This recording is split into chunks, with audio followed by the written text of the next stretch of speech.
This program is presented by University of California Television. Like what you learn?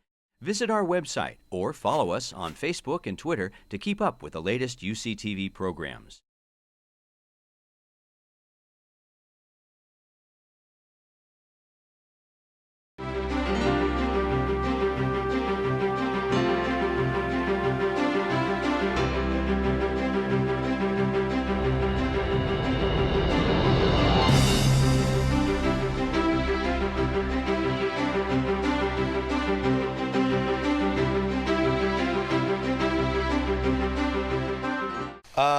Normally I like to start with a joke or a quib. I got nothing for this. Can you write me something? Because I don't want to. So why don't we just let the audience calm down, because it's been an intense experience. What drew you to the book? What you read this book, and what made you say, this is a movie I want to make? Well, it was a long time ago, and they weren't making movies like this. They weren't making adult genre movies.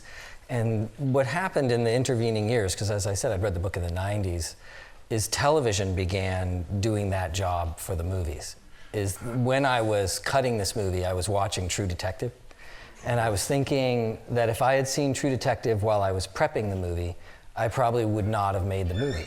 And I thought, this movie, and it's in the abbreviated form of the books, and there are 18 books, I thought, this should be a TV series. And all the stuff that drew me to this movie is now happening in television, sort of adult genre stuff, non-action movie. Thrillers have become more action movies than anything else, or comic book movies. And I missed this kind of old-fashioned, slow-paced, the Alan Pakula thrillers of the 70s, The Parallax View and Clute and All the President's Men and films like that. I really wanted to see. But now they're all, like I said, they're all being done on television and done well. All right, so you make the commitment to write the script. What was the biggest challenge of adapting this book? It's dark, and the trick was, it's about him. I think it's an emotional story about him, and finding a way to. There was a lot more of this movie. We cut out quite a bit, but they're just finding a way to keep some emotion in the story, to keep something. He was interesting to me, and I think just sort of keeping him alive in a way, that was the trick. And also these guys, having them, they were barely there in the book.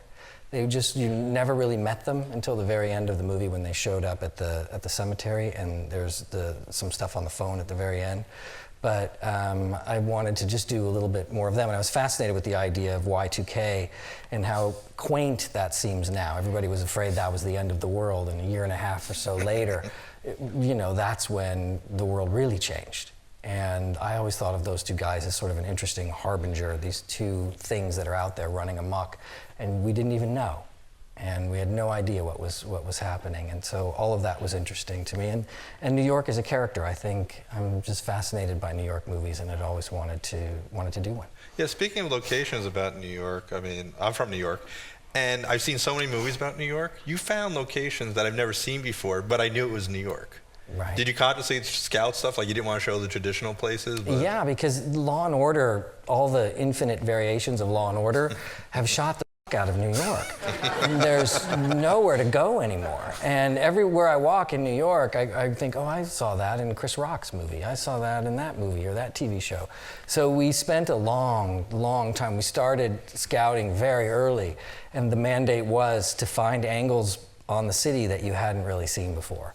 And even if we were in locations that had been shot a lot, like the view of the Statue of Liberty, you see it a lot in movies, but we're trying to find places that you might not have seen on film before, and neighborhoods you might not have been in, or at least the part of the neighborhood we were in you might not have seen. It was hard. It's hard. Everywhere we would go, and even times where I thought, wow, this is great. You would be standing there, and a neighbor would say, yeah, a week ago they shot Younger here or something. So let's talk a little about the opening, because you and I have talked in the past about how important the openings are. In the first 2 minutes, you get a full sense of Matt Scudder, and he has maybe 2 lines of dialogue. Right. He's an alcoholic, he's reckless, he stands there and gets shot and doesn't even flinch. How did you craft that? How did you work with Liam on that? Because it was really important, but he'd set the tone completely for his character. Yeah, I thought a lot about Dirty Harry, which was a great film in the 70s that I loved. and kind of fascist, but I loved the way they set him up so quickly in the beginning of that movie. And there's a whole sequence where he doesn't say a word on the rooftop of that movie, and then that little bit of action at the beginning.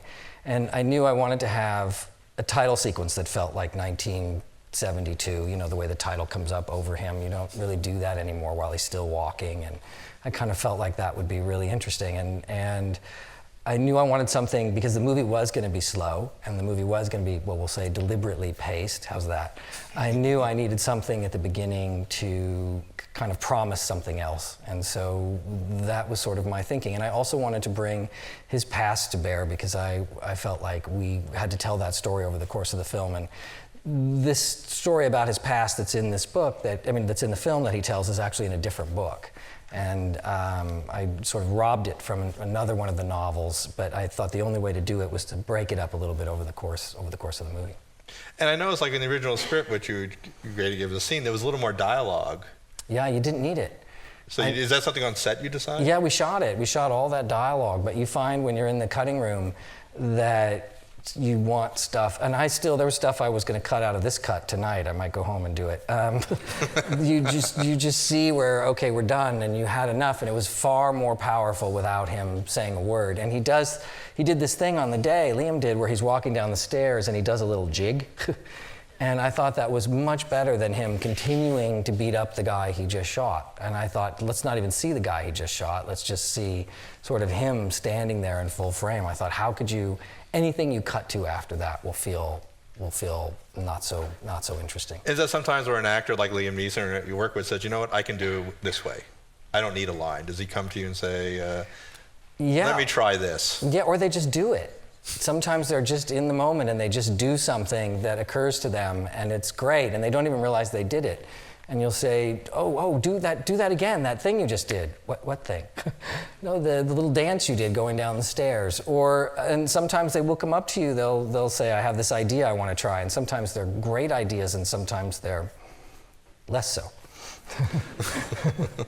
And in the book, he has a sort of a girlfriend, I noticed at the beginning. Yeah, but listen, we're already cutting up women, we're mutilating women, we're kidnapping women, and his girlfriend in the book is a prostitute. So I thought, okay, I'm already going to be in huge trouble, as is. And the character in the book, he has a very close old friend in the novel who's a man, and named Joe Durkin, who's a policeman who helps him solve this case. And I wrote the part for a woman, because I thought I need somebody in this movie who's not getting mutilated, attacked, or anything else. And Ruth Wilson played the part, and she was amazing. She's a great actress. I don't know if you know who she is. She's in The Affair right now. And we shot it, and it was about 25 minutes worth of stuff, and it was my favorite stuff by far in the movie, and it hurt the movie. And I showed the movie to my first cut. I was really struggling with the first cut. And I showed the movie to two of my toughest friends. I showed it to Tony Gilroy and Steven Soderbergh. And first thing Tony Gilroy said to me was, you need to cut the woman out. He said, it's too soft. And he reminded me that when I saw his first cut of Michael Clayton, George Clooney had a girlfriend.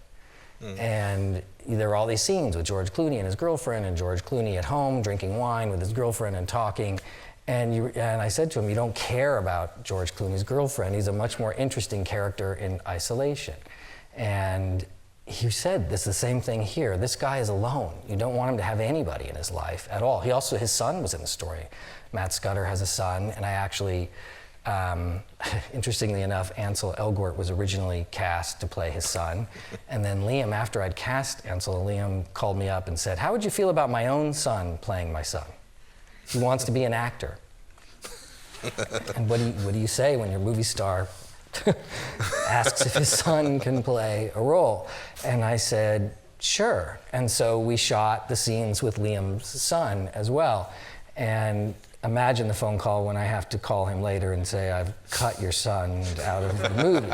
And he actually was fine with it. He didn't care, because anybody in his life, it felt wrong. It just felt like a whole other movie. And his son was very good. His son did a great job. It wasn't right for And really, TJ is kind of a son. He's something. Yeah, but you can tell like there's a father-son thing brewing there, so it almost like would have been double. Yeah. You know. It just felt like we didn't need it. Yeah. Now, reading the book, I noticed that the drug-addicted brother wasn't as prevalent in the book as it is in your movie. No. And is that kind of just like you wanted to show where Matt Scudder could have been, could he go back to, a mirror to his dark part of his soul? It was more about plot. There was no plot in the book. In the book, he hired these 2 computer hackers to hack phone records. And that's how he caught the guys. And it wasn't very cinematic. And they were fun characters. They were called the Kong brothers, and they had a lot of great lines. But visually, it wasn't very interesting. And so I had to create a whole other plot, beef up the whole plot about the DEA and his brother being responsible for all of this happening. I thought was much more interesting. I just found the relationship interesting because Yeah. Matt could relate to him. Yes. He's been in the same place. I like the fact that he wasn't really judgmental. No. Like a typical noir, like, oh, I'm better than you, and No. No, he felt like, because he knew that he could be that again at any moment. Let's talk a little about the scene. I like the detective scene. It's one of my favorite scenes, the hiring of the detective. You have that great line when he says, did the corruption get you? Yeah. Like, no, I can't. I had to support my family. Right. So how did you balance that? Because of course he rejects, the offer of money. So is that something important to you to make sure he doesn't do it for the money, or you kind of? Well, he's being asked to find a couple people so this guy can kill them. And it's not what he wants to do. It's not really what he wants to do. But when he hears that tape and he hears about what they did, then there's a part of him that, I think this is a guy who's always atoning. And I don't think, even at the end, it never feels good. Even when he tries to do the right thing, it doesn't feel good because he has to be this guy he was. And it's never very comfortable for him. And I think even after he shoots the guy at the very end and he walks out of the basement, he's not happy about it. It doesn't look like, he doesn't feel good about it. He's not puffed up. And I think that was a big thing for me, is that he, he's doing these things, but he doesn't necessarily feel better.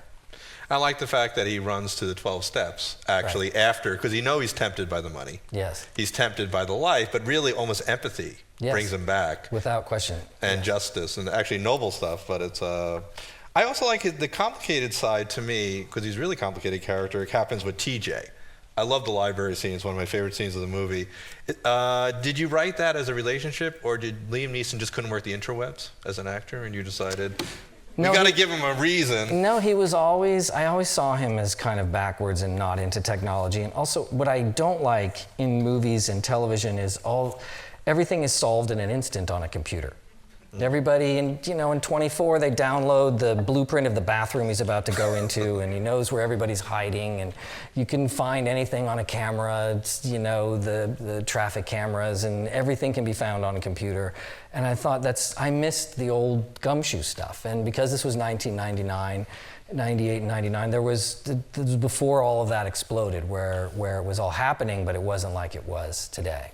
And part of it was just, believe it or not, an aesthetic choice. I just thought it was more interesting not being into all of that stuff. And I think it's interesting because normally, again, the film noir would never take on that kid. No. That character would ignore it, but he opens up his heart immediately. The great diner scene. I don't even know if his heart's open, though. It's kind of hard to tell how he feels about him. He definitely is concerned about him. He definitely is amused by him. But I think it's only at the very end where he's sitting there where he even understands what that kid kind of means to him. Yeah, I also agree with that great parenting advice about the gun. Right. Feel the gun and then kill yourself. Right. So It's gonna happen anyway. Don't do that to your kids, please. Let's talk a little about TJ, because I was amazed by that kid. Was there anything that he brought to the character that really surprised you? No, he surprised me as an actor. I mean, I found him on the X Factor. He was a rapper. He came in second place a few years ago. His name is Astro. That's his rapping name. And we looked at a couple hundred kids, and he was far and away the best. And he just is that way. What was amazing about him is he did no preparation. He always remembered his lines, though. He would show up on the set, and I don't think he would study his script until he got to the set. And he never slept, and we were shooting nights, and I would tell him, "You gotta sleep during the day, Astro. You need to sleep during the day because we're gonna be shooting all night long." And he would be sound asleep in his trailer. Whenever I would have to call him to the set, he'd be sound asleep, and then he'd show up and he'd look all surly and like he's a teenager. You're waking him up, and teenagers are all, you tuck me in. And so he's was just in that mode, but then as soon as we said action, he woke up and became this incredible actor. He's just a natural. He's a real natural. And what he brought to it was just not trying. He didn't, we kept trying hard, don't make him cute, don't make him too excited about everything, just be smart. I just want him to play smart, and Astro happens to be very, very smart. And he also lived on the street for a good portion of his life, so he understood this kid. Oh man, he was great. One of my other favorite scenes was the Jonas scene with the pigeons. Oh, where he walks off the roof. He walks off the roof. I mean, again, we had the great line, "I could stab you in the throat with that knife." Yeah. But Liam Neeson takes a different approach. Right. Actually reaching him and kind of like trying to understand him. Is that just another sign that he's trying a different... And I'm trying to sort of thwart expectation, because if this were taken, he would have taken that knife from him, and they would have had a big fight in that little tiny shed, and and he would have thrown him off the roof, and it would have been very different. And I like the idea that it doesn't happen, that we're withholding that here and there. It's almost like music, where there's this chorus you want, but it comes later. And so I thought it was a much more interesting scene if he actually has a real conversation with this guy. And Dari, Olafur Olafsson, that actor, is an amazing actor. I mean, he was in True Detective, actually, and he was in Walter Mitty. He was hilarious as the helicopter pilot in that movie. He's an Icelandic actor, and he's amazing. I actually wrote a little more stuff for him to do once he started working. I kind of felt Liam was kind of like the priest in that scene. You can redeem yourself here. Yeah. Almost, if you just tell me what I need to know. Well, he's clearly unburdening himself by telling him that awful, awful story. Yeah, that was... and also we kind of quickly understand why he jumped off the roof when we meet Ray and Albert. Well, that's the thing. You need to be, you need to believe that they're as awful as he says they are. And the sad thing was, when they marketed this movie, I saw the trailer. Every trailer, there he is walking off the roof. And I said to them, you can't do that. You can't show him walking off the roof. And they said, well, we tested the trailer in a mall, and everybody's favorite image was him walking off the roof. And I said, I'm sure it was. But I said, you can't do that. You're giving away this huge moment. And they said two things. One, they said, well, in movies we give away the best jokes and people still laugh. I go, but that's a joke. It's not something that's supposed to surprise you. And then they said, too, they'll forget. Said they won't remember. And it was tricky. And he's going to walk off the roof. He's standing at the edge of the roof. You have a good idea that he's going to do something. The minute he says, can I feed my pigeons, you're wondering, is he going to kill Liam? What's he going to do? But, and that whole scene was a dance. And we spent a week shooting on that rooftop. And by the way, he did walk off that roof. He was attached to, we were originally going to build something for him to jump down onto. And then I asked the stunt guy, I said, won't it look better if he really jumps? and the stunt guy looked at me and he said, what we could do is they put him on a descender rig, which is a thin wire. They have a crane that goes up over the roof, and the crane, there's literally a wire thinner than these cords attached here. It's a very thin wire. And he jumps off, and within 10 feet, it starts slowing him down, and by 20 feet, he's fully stopped. So you are stepping off the roof, but now the tricky thing is you don't feel anything pulling on you. So when you step off, you don't have this psychological security of knowing there's something there. You're just hoping it's there. And also, Dari weighs 300 pounds. He's 6'8" and 300 pounds. So we had, and then you erase, by the way, you erase the crane digitally, you erase the wire, you erase everything. So we would rehearse with sandbags. Because he's so heavy, what we didn't want to have happen is he jumps off the roof and then he swings back into the roof into somebody's apartment 3 floors below. So we had to sort of practice knowing exactly the right way to modulate the tension on the descender rig. And because I had this, when I was up there, I said, there is a great shot where the camera dollies right off the roof with him, which it does. The camera goes right off the roof, because what you don't see is there's a fire escape on the roof, and so we could lay the track, it goes past the edge of the roof. So you could go off the edge of the roof with the dolly track. And there's one take where the operators, you see, and so we set, and it's very safe. The descender, it's scary because he's 9 stories up, but it is very safe. So the stunt coordinator said, yes, we could do that, but no actor will want to do that. We'll have to have a double do it. So I called Dari in Iceland, and I said, Dari, how are you doing? We're going to shoot in a week, and just checking you have everything you need, and is there anything I can do for you? And he said, no, everything's good. And I said, great. Hey, how would you feel about jumping off the roof for real? And you hear, he said, okay. and he meant it. And I said, we'll have you on a rig. He said, whatever you want me to do, I'll do it. And he got there and he said, Scott, I just need to tell you one thing. And I said, what? He said, I'm afraid of heights. And the day it came, we're on this roof. I think we had 100 people on the rooftop up there. Everybody wanted to come watch Dari walk off the roof. And he did it, the first time he did it perfectly. He had this weird posture.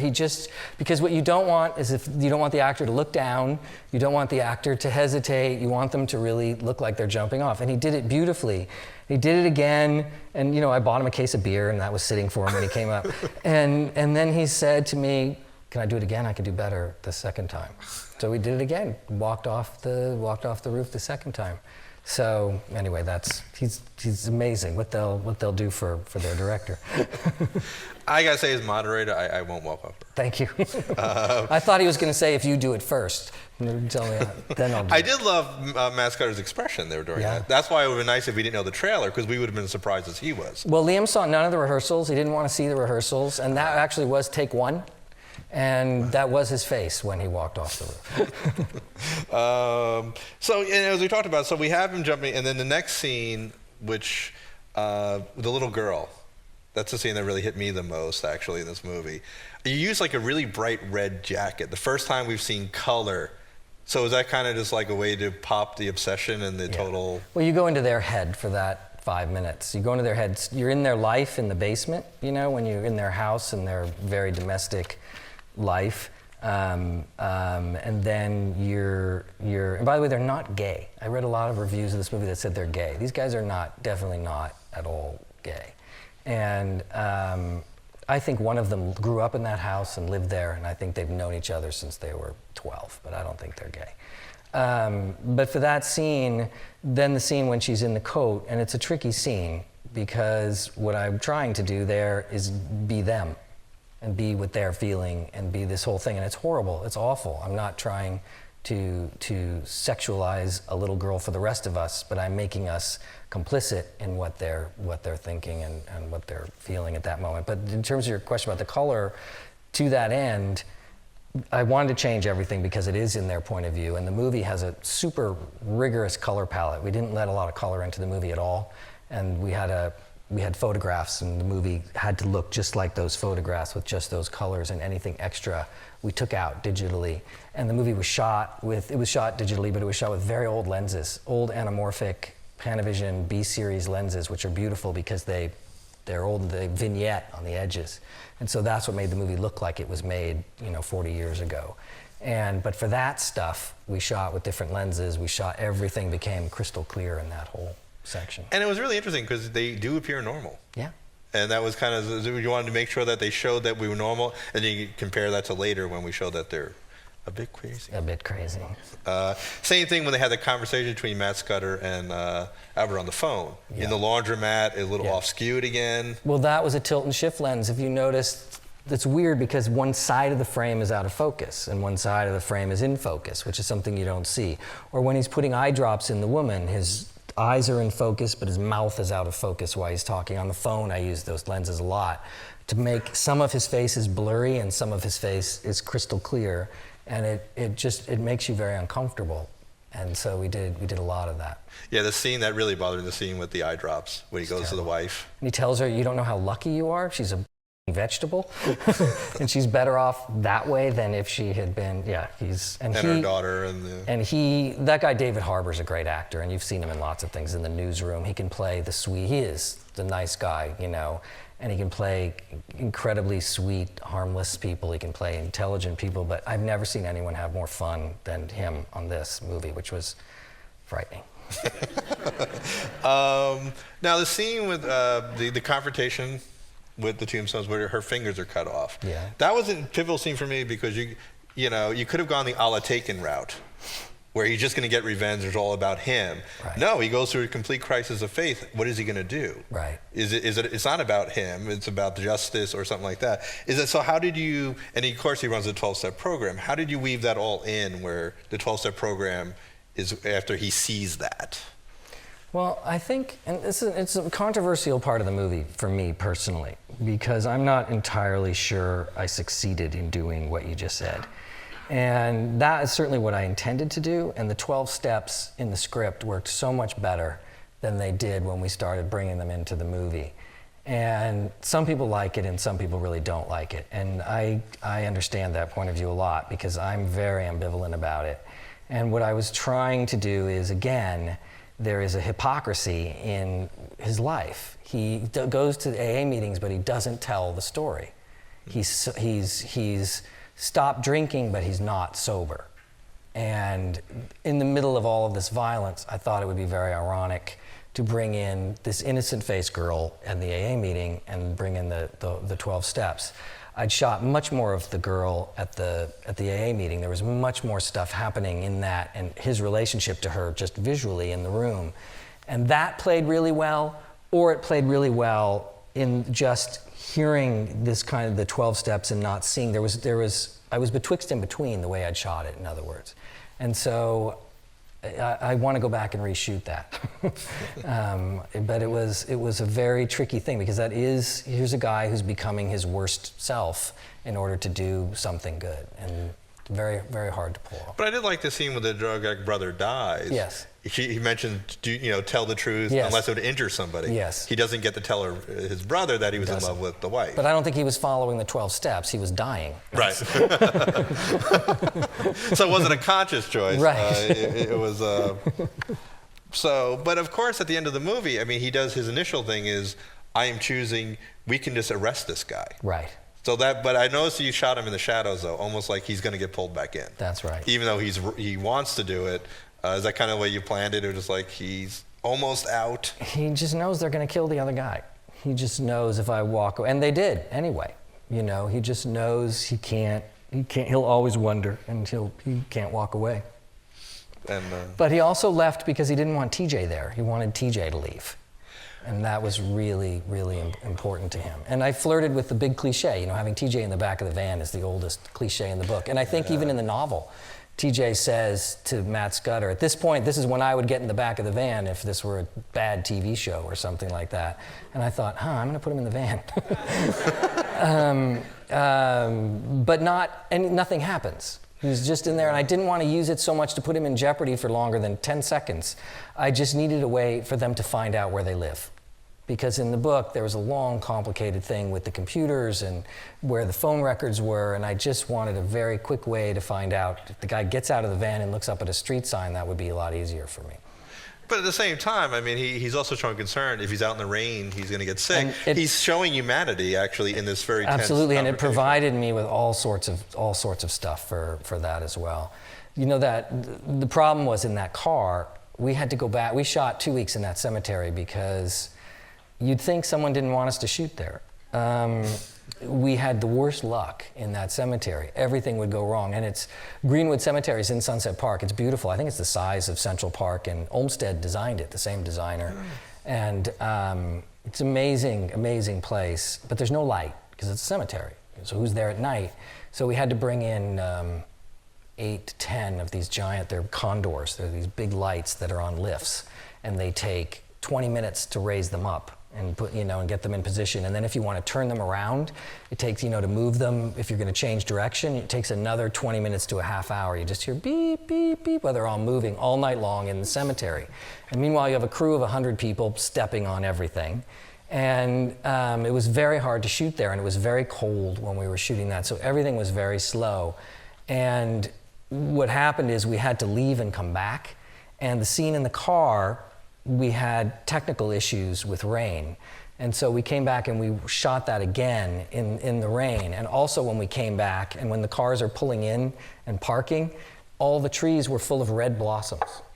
Everything had blossomed in the time and the month that we had been away. So we had to digitally remove all of that. But we only had, because we were picking up so many extra shots for the cemetery, I only had maybe 45 minutes to shoot everything in that car. And exactly what you said is what I think suffers, because I didn't want it to, I had to do it very quickly, and I didn't want it to be corny. I wanted him to kind of at first be angry that the kid is gone, and then come to the conclusion that he can't be out in the rain.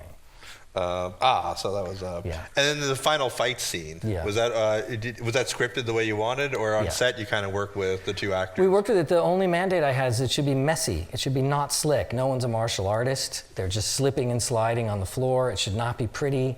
It should just be slammed into things. They should break everything, and then he should just tase them, you know. And it should look like he's getting his ass kicked. Liam really wanted to get beat up.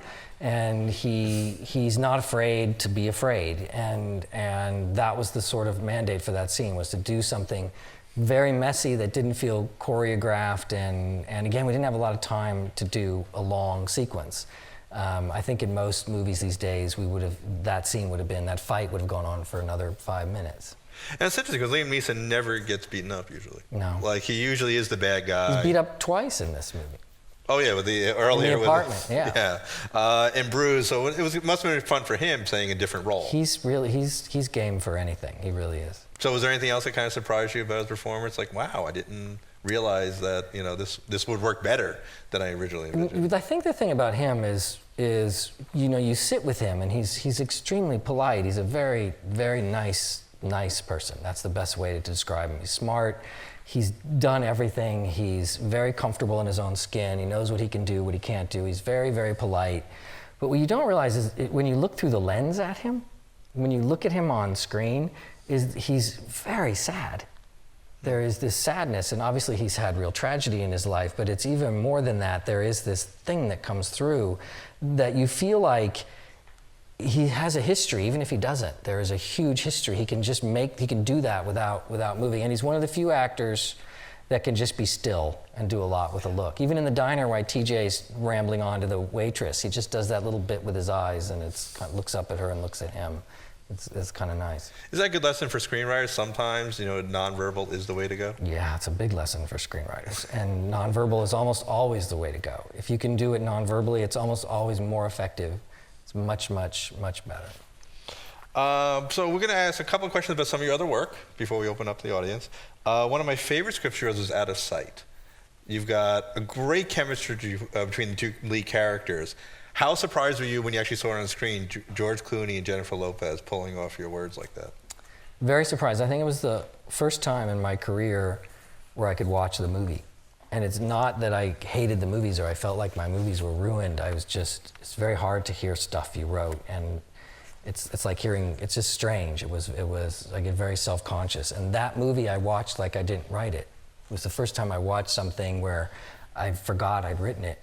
And the two of them were, and they didn't get on at all. They didn't even like each other. They hardly spoke during production, and because they're completely opposite as people. And yet on screen, the first time I saw it, I couldn't believe how I just believed it.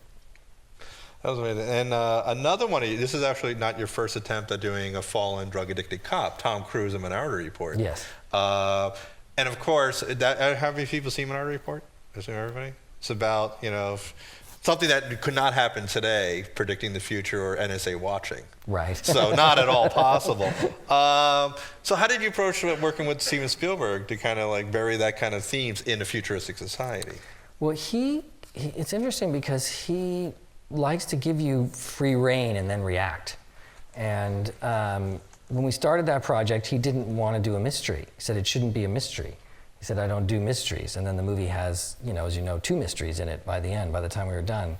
I think, and he was very willing to have a character who was, again, not entirely sympathetic. And the guy is this fascist policeman by day, and at night he's jogging into the inner city to buy drugs so that he can better talk to thinks he can better talk to his dead kid.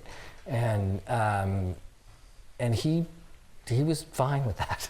It's like because Spielberg would generally not go that dark. He wouldn't, and he was fine with that, and it was darker in the script. I think. I mean, I think there was much more of an obsessive quality to the policeman, to the Tom Cruise character, but it's definitely, and the ending I think was much darker in the script than it's the way it plays in the movie. But I think that still he has so many ideas. The problem with Steven is that he's on to the next. You know, he's just on to the next. But you'll sit with him and there'll be hundreds of ideas coming your way all the time. Is there something freeing in science fiction, where you can take your ideas or your themes and put it into a different world? And it is freeing in some ways, but I'd never written it before. I'd never written science fiction. I'd never even really read much science fiction. I'd read Dune. I think that was the only book I'd ever read. I was never into, I watched Star Wars and, like that, but I was not a big science fiction person. The problem is everything you realize, if someone picks up a phone, you have to think about what is the phone. If someone gets in a car, what is a car? Everything changes in the future. And I remember Steven said to me, if they pick up a phone, just say they pick up a phone and we'll worry about it later. Just write it like it's happening now. And that was very freeing. To think of it just in terms of a story, because the concept was so sci-fi, and then I began to, more I talked to the production designer, and we had think tanks about future, then I could gradually bring things to bear on the story without getting overwhelmed by it. And we're going to have my last film. Anyone who's a dog lover or happens to have a human heart. Don't see Marley and Me. You saw Marley and Me. You have ever so slight tendency to go dark in your movies. What drew you to doing a movie about a dog, like the relationship between someone and their dog? I love dogs. I've had many of them. I have one now. My daughter read the book, and my daughter we'd walk our dog. My daughter was a teenager, and she was 13 or 14, and the only way I could hang out with her is to pretend not to want to hang out with her. So I would take the dog out at night, and she would always say, "I'll go with you." And we would walk the dog at night. And my mother had sent her a copy of the book, of Marley and Me. And for a couple of weeks, every night, my daughter would tell me a chapter of the book while we were walking the dog. And this happened and that, would sort of relay the chapter to me. And I got a call within 2 months of this from Elizabeth Gabler, also a UCSB alum, who runs Fox 2000. And she said, we have a script for Marley and Me. The writer is going to go off and direct his own movie, and we're just not done. Can you come in and work on the movie for us? And I said, well, I know that book really well because my daughter's told me every chapter, and I think I'm the wrong guy for you. I don't think that's I love dogs, and I just don't know. It seems a little soft for me. And she said, no, I think you're the perfect person for it. You should just come read the script and then let's have a conversation. And I read the script and I realized, this is not about a dog. This is about my marriage. This is about how the dog is a metaphor for how messy marriage and life is with kids. And the more I thought about it that way, I decided I'm going to write this like it's my life. And almost every line of dialogue in that movie, because the book is nonfiction, there is no conversation really in the book, is out of our life. The kid named Whoops, all of that is straight out of my life. And the dog stuff is per the book. But I just realized it was a great way to do it. And my kids at that point couldn't see any of my movies, so I thought, well, maybe it'll be nice for them to see this one. Could you change the ending though? He dies in the book. So it wasn't you changing it, I do remember we were at a test screening in Long Beach, and I got in late and I sat down in the test screening, and at the end of the movie, the lights came up and I hear sobbing like nothing I've ever heard before, all over the theater, but especially right next to me. And I look over and it's this, 40-year-old guy, just reduced to nothing. And I thought, this will be a big hit. For our gauchos, one last question before we open it up. You graduated from here, our department. Our department the film department is very focused on critical studies. How do you think critically studying film helped you as a writer, director today? Well, I think the problem is that people are too focused on production. They just want to go shoot. And you can't shoot anything if you don't know what it's about. and critical studies, and it's also interdisciplinary, the program, or it used to be. You know, you had to take a lot of other classes. And I think any kind of critical thinking is way better for writing than just watching movies. And people don't think enough about storytelling. They don't think enough about what the pieces of a story or the pieces of a movie, they're way too focused on camera angles. And so you have kids who go to film school, and I see them all the time. They come up with great camera angles that are telling no story. They're completely absent story. And I can use a drone, I can do this, I can do that. And it has nothing to do with anything human or real or honest or authentic or even manipulative, like a horror movie or a thriller or what have you. There's nothing that's about good storytelling. And I think critical thinking, any kind of critical thinking or reading, writing, if you're a good writer, if you can tell a story, that's what makes you a good director, even if you don't write scripts. So it makes you a good filmmaker. The best filmmakers are not just shooters. You want to grow up to be Michael Bay? Go to Art Center, you know? You want to grow up to do that kind of thing where you're just shooting and shooting and shooting? George Miller just made a movie. He's 70 years old, and he just schooled every young filmmaker on how to shoot a movie. It's amazing. It's amazing. David Fincher said to me, I had to watch that movie twice. I still don't know how he shot it. 70 years old. Yeah, a lot to live up to, because I was worried about a Mad Max remake is going to be terrible, but man, awesome. It blew my mind. It's awesome. And you'd see all the little making ofs, these YouTube clips, incredible, just in the imagination. And again, everything there for a reason. Every shot is there for a reason. You know where you are. He's not just making it up and thinking, what can I do? He had a set of rules, and he followed his rules all the way through. All right, we have time for a couple questions from you guys before we have our awesome reception food. So raise your hand. We have our lovely Pollock Theater interns who will run you a mic. When you were talking about the female character that was supposed to be Liam Neeson's friend, yes, that was cut out, and it went well, have you ever had moments like that that you did not want to be taken out or something that was compromised? And how did you react to that as an artist? Like something in your screenplay that was maybe cut out or that you felt was necessary that didn't end up making it into the film? I don't know. There's always little changes to things. Just the way people say things, sometimes it's different, or the rhythm of something, or, you know, there are always little, as a writer in particular. But I'll tell you, I mean, I react, when it happens, I always, you know, every time I see the movie, I see that thing that's missing, or I see that thing that's different. But even as a director, it's really hard to do it the way you see it even. It's picking a lock with a wet noodle. You've got 100 people you're trying to get to paint. They're holding the brush at the other end, and you're trying to describe to them this thing to paint. And I remember calling a director friend of mine when I was doing The Lookout. It was about 2 weeks in, and I was so depressed because I felt like I wasn't getting anything I wanted. And I called him up, and he said to me, well, what percentage do you think you're getting every day of what you want? What percentage of the footage you're getting are you really happy with? And I said, maybe 5%.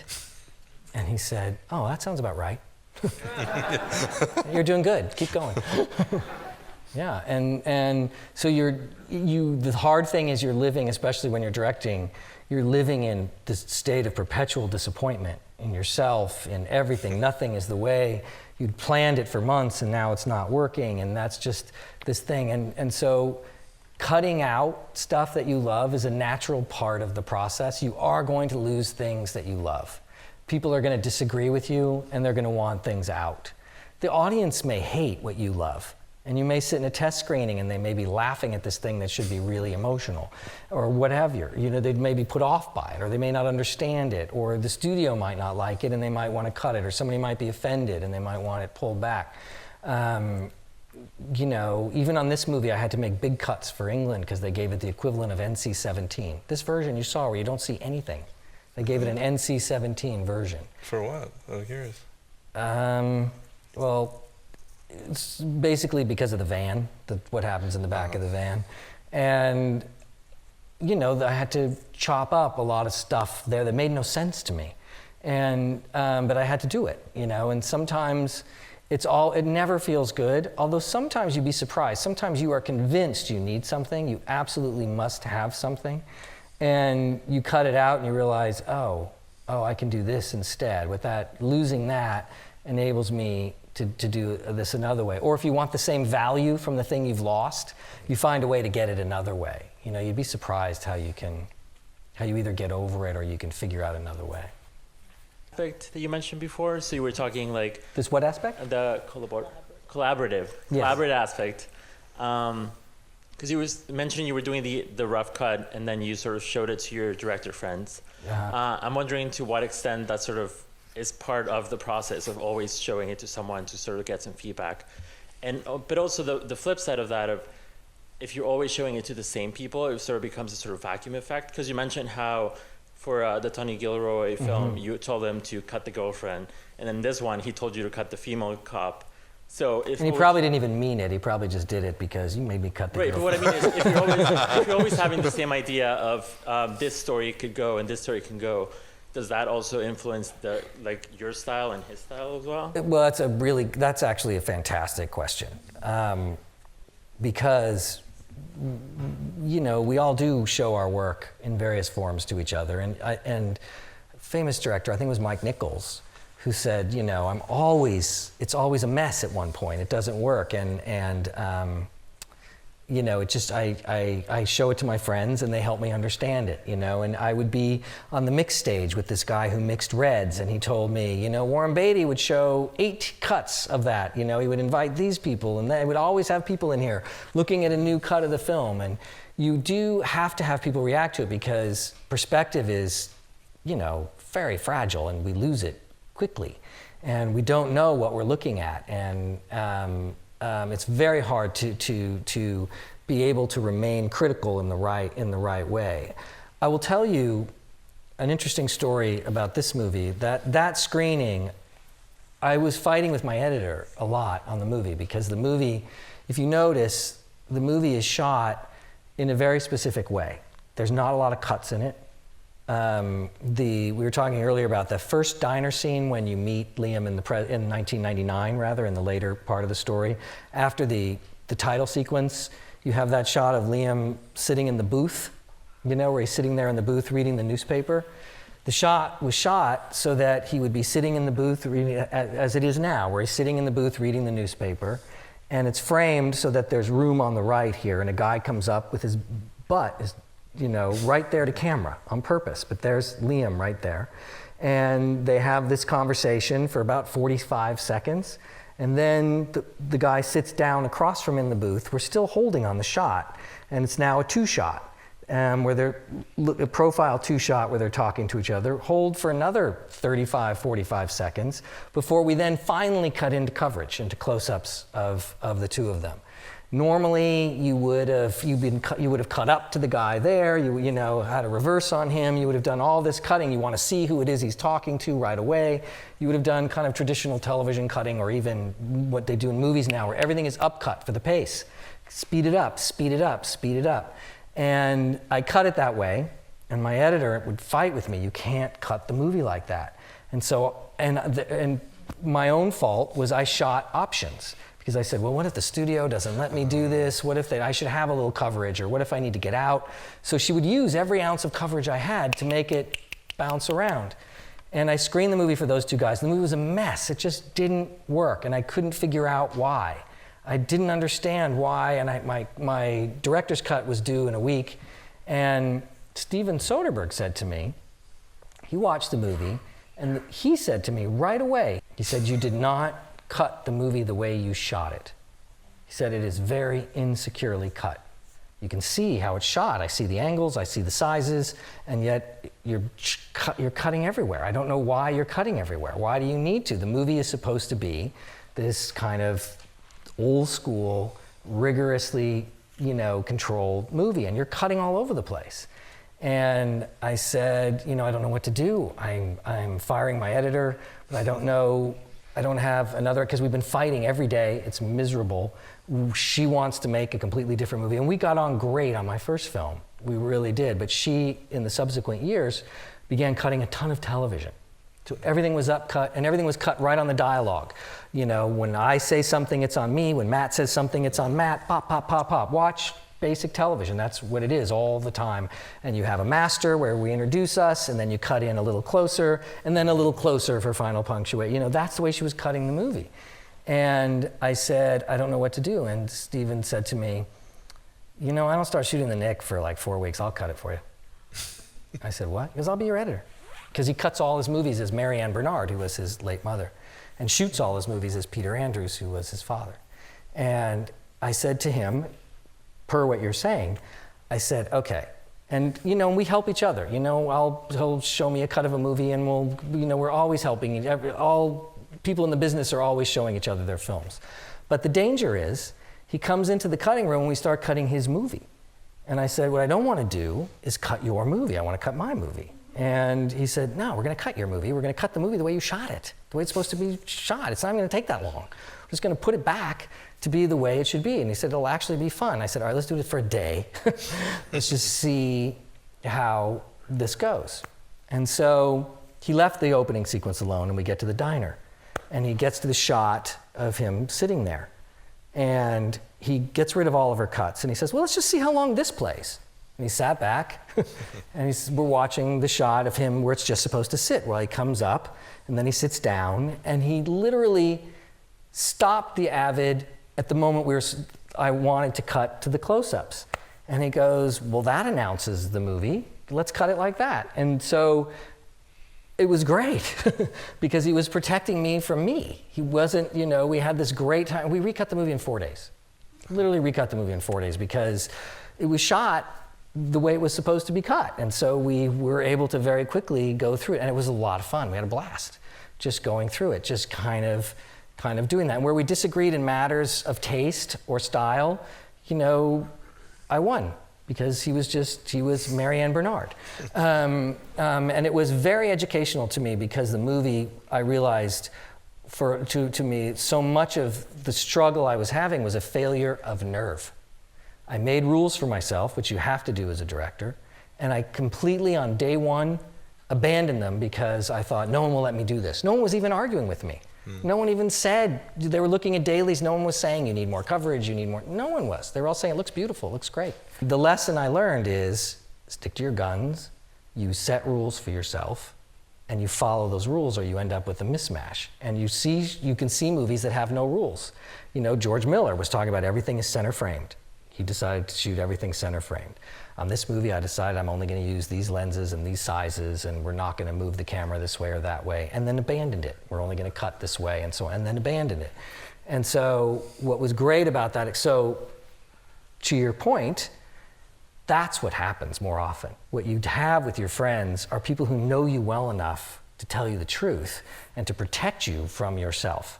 And it's very hard to find people like that. And when you have a few people that you can call to look at, and you may disagree, and you may realize this is not their cup of tea, but you can source a lot of their comments to something that they just don't understand this. And you can take that into account. And you may have two people who disagree or really violently in disagreement over something in the movie, and you take that into account. But you have to stick to your guns. You have to ultimately, if you don't understand it, if you're breaking your own rules, you're kind of a hack. And that's what was happening to me. I was making myself sick by not cutting the movie I had wanted to cut. That's why what was wrong with it is I forgot everything I wanted to do. And the last thing I'll say that we did that was very important to the comment about dialogue versus non-dialogue. The first hour and a half or 2 hours that we were in the cutting room together, we did something that I'll always do from now on, is we fast forwarded through the movie, through the cut.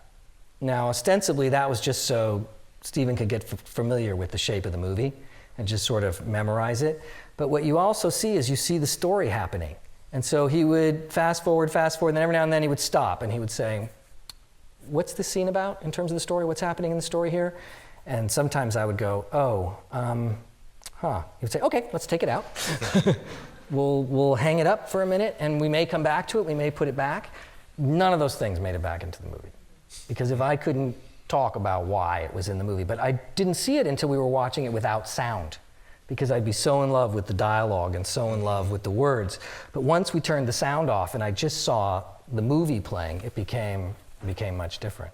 probably way longer than you wanted to hear. I'm sorry, but. Well, we always end our evening with the same question. Yeah. So we're going to give it to you. Can you tell us about a special movie theater experience you had growing up as a child? Maybe going with your family, seeing a movie, something that really touched you or grabbed you. Oh, Dog Day Afternoon. Dog Day Afternoon, because I'd never seen a movie where the audience in the theater were standing up and clapping and cheering when he was in front of the bank yelling Attica.